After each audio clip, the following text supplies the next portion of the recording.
क्या हुआ? हाँ चुका देंगे।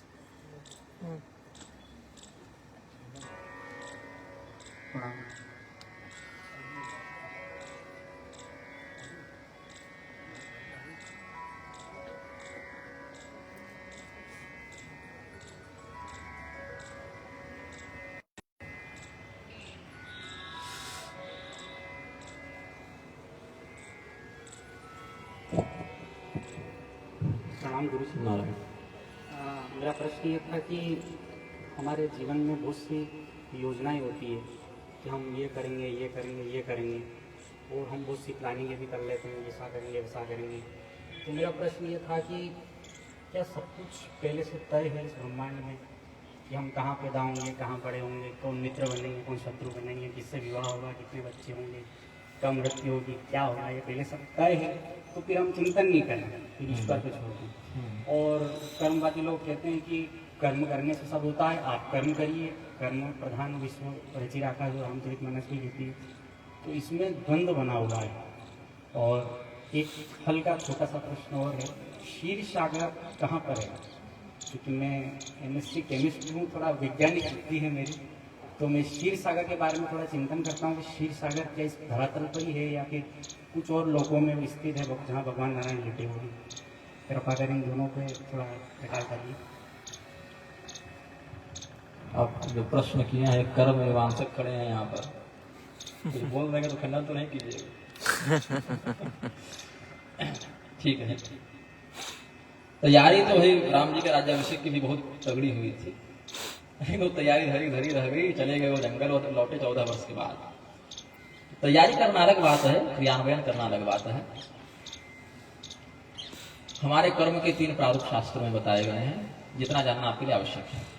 क्रियमाण, संचित और प्रारब्ध। जो हम वर्तमान में कर रहे हैं वो क्रियमाण कर्म है, जो हम कर चुके वह संचित हो गया, जमा हो गया, और वही जब जमा हमें समयानुसार अपना फल देता रहता है तो प्रारब्ध कहलाता है।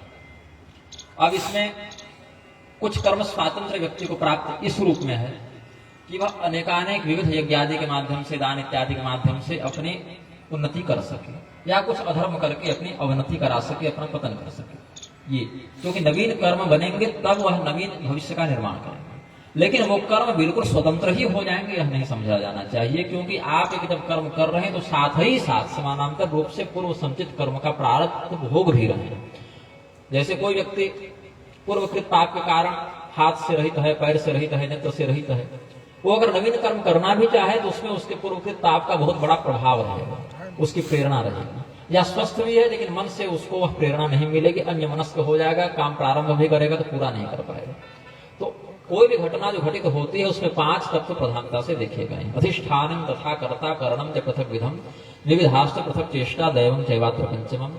शरीर, उसके अंदर चेतन, अलग अलग कर्मों को करने के लिए अलग अलग अंग, उन अंगों के माध्यम से अलग अलग प्रकार की क्रियाएं, और उसमें पूर्वकृत दैव का जो प्रारब्ध है उसका सहयोग, उसका समर्थन।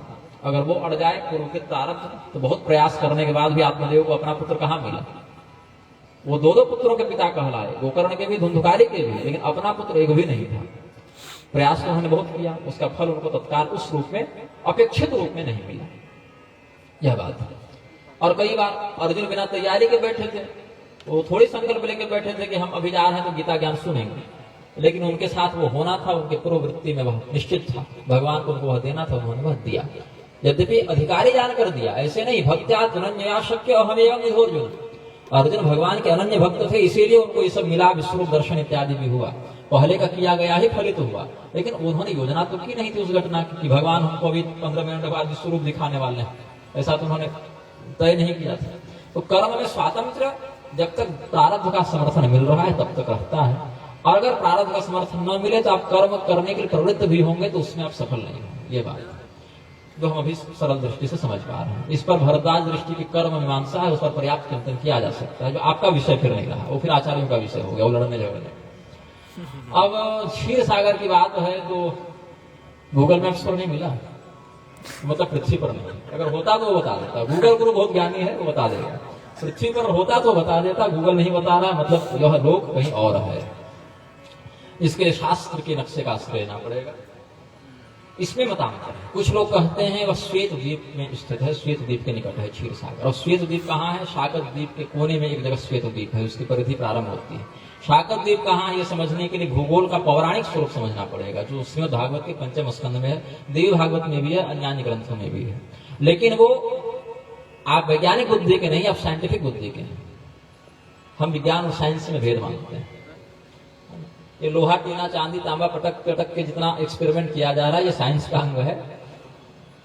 हाँ, भौतिकवाद और विज्ञानवाद, वो साइंस बहुत लघु परिभाषा, विज्ञान बहुत व्यापक। जैसे आप आचमनी के जल और समुद्र में तुलना करेंगे, ये साइंस हो गया और वो विज्ञान। ज्ञानम तेहम सविज्ञानम इदं वक्ष्याम्य शेषतः। अर्जुन को भगवान ने क्या कहा? मैं जो तुम्हें ज्ञान बता रहा हूं, विज्ञान के साथ बता रहा हूं। वहां कौन सी फिजिक्स केमिस्ट्री पढ़ाई थी उनको? छांदोग्य उपनिषद में विज्ञान को ब्रह्म संज्ञक बताया गया, लेकिन वह विज्ञान अलग है जिसके माध्यम से वह जाना जा सकता है। यह विज्ञान तो ऐसा है कि 100 वर्ष पहले तक हम मलेरिया के कीटाणु नहीं देख पा रहे थे कि वो खून में कैसे तैरते हैं।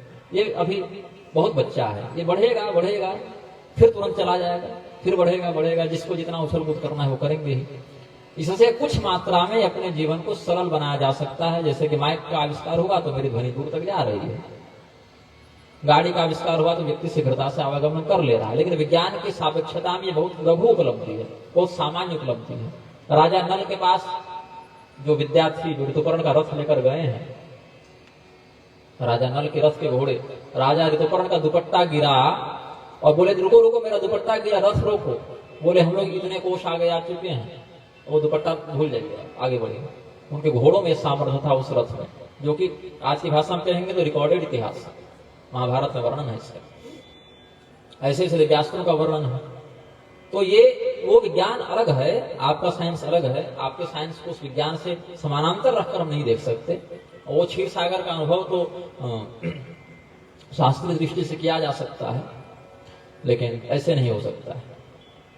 कोई अगर ऐसे तांत्रिक आपको मिल जाए जिनके पास कुछ नख दर्पण आदि की सिद्धि हो, चिमनी दर्पण आदि की सिद्धि हो, ऐसे कुछ साधक होते हैं पृथ्वी पर, वो लोग कुछ अगर भगवान की सहयोग इच्छा प्राप्त हो जाए, भगवान का दर्शन बड़ा दुर्लभ होता है, वो अगर दिखा दे तो देख ले, लेकिन उसमें भी नजर का खेल कुछ अधिक होता है और तत्व कुछ और होता है।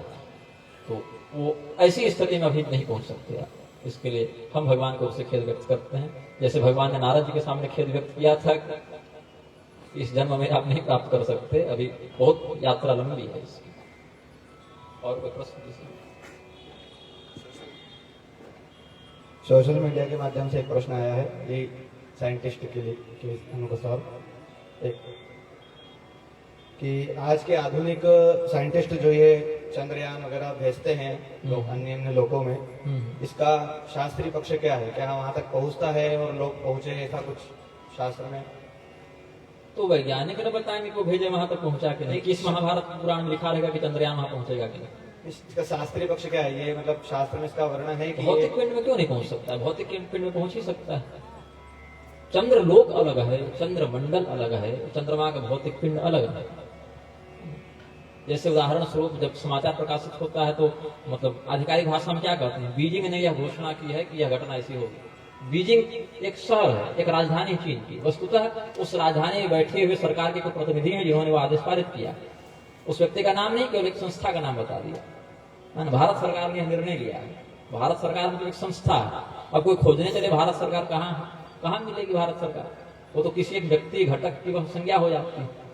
और भारत सरकार आप यहाँ मिल जाए तो वो सरकारी कहलाएगी, लेकिन ये राजधानी नहीं कहलाएगी। लोक अलग है, पिंड अलग है, मंडल अलग है। समष्टि और व्यष्टि दो दृष्टियां होती हैं। समष्टि में तीनों एक साथ आ जाते हैं, व्यष्टि में केवल एक। व्यष्टि दृष्टि में तो सूर्यदेव को केवल मरा हुआ पिंड मानते हैं, मृत पिंड मारतंड की व्याख्या करेंगे। और समष्टि दृष्टि में उनका परमात्मा स्वरूप भी वर्णित हो जाता है। तो भौतिक दृष्टि से पहुंचना संभव है अगर किसी के पास वैसा। भरद्वाज के विमान शास्त्र इत्यादि में विशेषज्ञ बताते हैं ऐसे विमानों का वर्णन है। गीता प्रेस ने इस पर हिंदू संस्कृति अंक में संभवतः निकाला था, कोई बढ़िया आलेख, उसको देख लिया जाए। पहुंचा जा सकता है, पहुंच ही रहे, इनको भी पहुंचा दिया। प्रणाम आचार्य जी। हाँ, बीता जो सूर्य ग्रहण था उसमें जो कहा जाता है कि सूर्य ग्रहण और ग्रहण काल बड़ा ही सिद्धिदायक होता है। हाँ। तो हमारे मन में भी मतलब एक इच्छा हुई थी कि हम भी भगवत कृपा से थोड़ा मंत्र कुछ लें तो तत्काल में कोई गुरु नहीं मिला, तो हम अब शंकर जी को ही अपना गुरु मानते हैं। तो हमने वासुदेव मंत्र जो होता है श्रीमद् भागवत में दिया गया है, ध्रुव जी के लिए दिया जी था। जी ठीक है। तो उस वासुदेव मंत्र को भगवान शंकर के पास जाकर के उनका पूजन करके और उनके ही द्वारा मतलब एक भावना करके कि हे प्रभु आप ही हमें सुना दीजिए, और हमने उनसे सुन करके और सूर्य ग्रहण में उस मंत्र को जपा। आपका नाम? मैं अंकित वैष्णव। तो मैंने जपा और फिर जो है उसके बाद में मैंने एक नियम लिया कि मैं रोज अपने नित्य नियम के साथ में एक माला वासुदेव मंत्र की भी करूंगा। और इस प्रकार से मैं बीते सूर्य ग्रहण से अभी तक एक माला वासुदेव मंत्र की इतनी जल्दी क्या थी? मतलब जल्दी से तात्पर्य है कि तत्काल में गुरु नहीं मिले, तो जैसे राजा परीक्षित के पास 7 दिन समय था, तो उनको तत्काल में गुरु चाहिए था, तो आपके साथ ऐसी क्या व्यवस्था थी? व्यवस्था तो कुछ नहीं थी, केवल वो महात्म्य सूर्य ग्रहण का और उससे एक वासुदेव मंत्र का भी महात्म्य सुना हुआ था। तो एक अंदर श्रद्धा उत्पन्न हुई कि क्यों ना ये सूर्य ग्रहण बाद में फिर हमें मिले ना मिले, तो वो उस वजह से फिर शंकर भगवान के पास जाते हैं। इतना दुर्लभ तो नहीं, एक व्यक्ति के जीवन में कम से कम 50 बार तो सूर्य चंद्र ग्रहण लग ही जाते हैं जी। तो अब हम आपसे एक प्रश्न करना चाहते हैं कि प्रणव न जपें उसके साथ, प्रणव रहित ही नमो से लेके 3 पद हैं, पहले पद में 2 अक्षर हैं जी, फिर 4 अक्षर हैं, फिर 5 हैं। प्रणव का निषेध कर दीजिए। हम वही पूछना चाहते थे कि अब रोज जपते हैं तो कभी उसका क्या हाँ, करें? स्मरणात्मक जो संकीर्तनात्मक उसमें तो कोई वैसा निषेध नहीं है कि नहीं जप सकते, लेकिन प्रणव का आप निषेध कर दें। प्रणव के स्थान पर अगर लगे कि 11 ही अक्षर हो रहा है, 12वां कैसे करें, तो श्रीम कर सकते हैं। श्रीम। हाँ, श्रीम बीज श्रीम अनुस्वार लगा दें।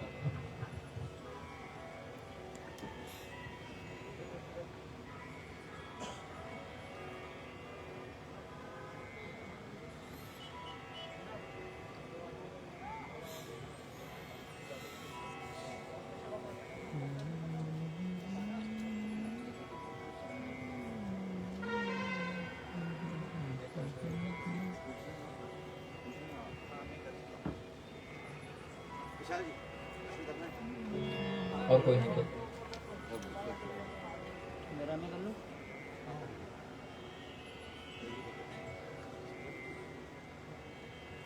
प्रणाम गुरुजी। हाँ, गुरुजी आपने जो पुण्यवाचन के बारे में अभी थोड़ी देर पहले बताया था, तो समझ नहीं पाए कौन कर सकता है। जैसे ब्राह्मण करवाते भी हैं, थोड़ा सा और करवाने में सहयोग कर सकते हैं, लेकिन मुख्य आशीर्वाद में वही बैठे जो पत्नी से युक्त हो। मतलब पत्नी साथ में ना बैठे, अब वैसा नहीं कहेंगे साथ में लेकर पूजा कराने जाइए। ऐसे कुछ विधानों में तो सपत्निक आचार्य के पूजन का भी विधान है, लेकिन जो पत्नी से युक्त हो, पत्नी मतलब शास्त्रोचित परंपरा से जो अधिकृत हो। एक कुछ विवाह करके रख लिया वैसा पत्नी नहीं होगी, धर्म पत्नी होनी चाहिए। हाँ, पत्नी मतलब धर्म पत्नी, जो शास्त्रीय विधि से वर्णाश्रम कुलगोत्रादि के विचार के साथ विधि पूर्वक देवताओं को साक्षी मानकर शास्त्रीय विधान से अधिग्रहित की गई हो, वाणी गृहित की गई हो। ऐसी पत्नी से युक्त आचार्य पुण्याहवाचन के प्रशस्त अधिकारी माने गए हैं। विधुर व्यक्तियों को नहीं करना चाहिए, जिनकी पत्नी चली गई हो या तलाकशुदा भी न करें, उनको भी विधुर ही मानते हैं।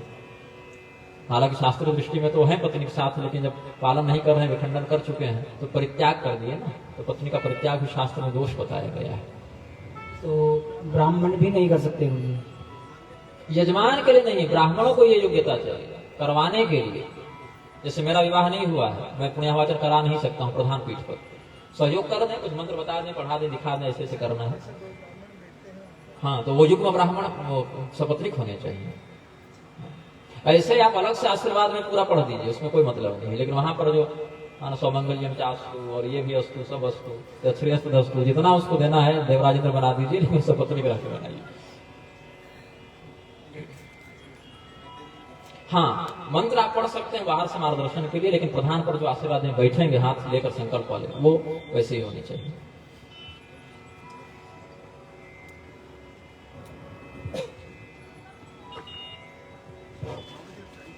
बोल श्री भागवत कथा महाराज की जय, गुरुदेव की जय हो। आज हमारे पोथी पूजनों